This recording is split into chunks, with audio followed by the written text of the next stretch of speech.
and welcome back to my channel. It is already week 10 of the photo challenge series. I cannot believe how quickly time has gone by. On Monday, I shared a video with some tips on how to find good light for your photos and working with natural light, and also how to fix some common issues with bad light, for example, when it's too dark indoors to shoot. So definitely go and check that out first in case you missed it. Now, light is the tool we use as photographers, and I only work mostly with natural light. And for this photo challenge, I actually did two different concepts. This is the first one, which I'm gonna show you how I edited this all just on my phone. And then the second one, using a little trick with a lace dress and some sunlight, I created this one. This week's photo theme is really an opportunity for you to try something new with light that maybe you haven't done before, and experiment with your photography, observing light, being intentional about it. There is so much potential in how you use light to make your photos come more alive and your storytelling just more vibrant and interesting. So this is a resource that you definitely should tap into and be really intentional about and study and research it. So use this opportunity as a learning experience. All right, first up, my light jar picture. So I actually took these a few months back already, just when the sun was setting, so it was a really nice and blue sky. It wasn't completely dark yet, but almost on the edge of being too dark.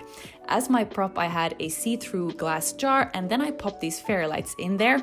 Now, as you can see, they have these very chunky battery packs that look really ugly, but I'm gonna just edit those afterwards, so I'm not gonna worry about them too much here. Then I tried to pose with the light jar in a graceful manner and make sure that the fairy lights didn't fall out because these battery packs were so heavy, and I just took some different positions. I wasn't completely sure which one was going to work best for my idea, so it's always a good idea to make sure that you have enough options, so then when you edit the photo that you have enough material to choose from. Now, to edit this photo, I am only going to be using my phone. So I opened up my photo in the app called Photoleap, which actually is a pretty new app to me, and I did a collaboration with them a few weeks back on Instagram, and they haven't paid me to say this, but I just felt it was so easy to use, so I'm gonna be using that for this one as well.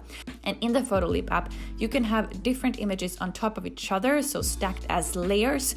And because I didn't have that much sky in my original photo, so I just cropped out a little piece of the sky that I put underneath my original photo, scaled that up, and then I merged the two together, so I just had a bit of a bigger sky. To make the line between my original photo and the sky more seamless, I just used an eraser tool. In this photo, you can really see the chunky battery packs, but there is a tool called Heal, which is super easy to use, and with that I could just, with a few little clicks, get these battery packs away and you can't really see them at all. Now, this is where the magic starts to happen. There is a tool called Brush and then Magic in here, and with that I created these little stars, and this was so much to play around with, and it's so intuitive and easy to use. The only thing is that it scatters them sort of randomly, so you can't control it that much. So then there were a few blank spots that I wanted to fill in, and then I used an app called BokehCamFX, where you can really go pinpoint. It also has these starry effects and different shapes, but you can target it more specifically, so then I used that as well. And here you have the final result. I created this in probably less than 30 minutes, so something pretty spectacular, if I say so myself. Just super easy to make, and again, just only using my phone. For the second photo challenge, I used sunlight instead, and my original idea was to have these gemstones, and I thought it would look really cool getting some flares from the sun rays, but that didn't turn out to work that well.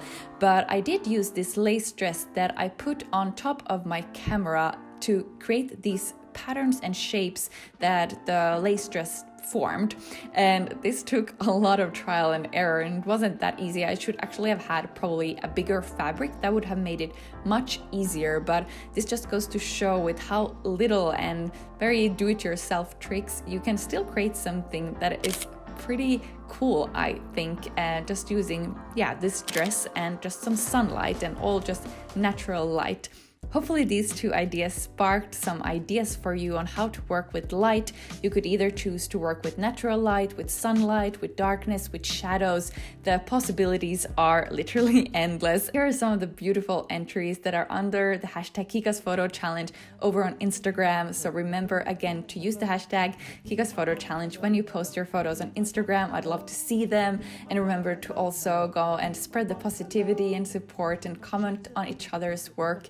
It makes such a big difference when you put in a lot of effort to get some acknowledgement and just get the conversation going. All right, on Monday there is going to be another Mindset Monday video. Only 2 more weeks to go, you guys. Thank you so much everybody who's taking part, and I will see you back here on Monday. Take care. Bye. My bonnet, hello, hello, a bee in my bonnet, hello. There's a bee in my bonnet, hello, hello, a bee in my bonnet, hello.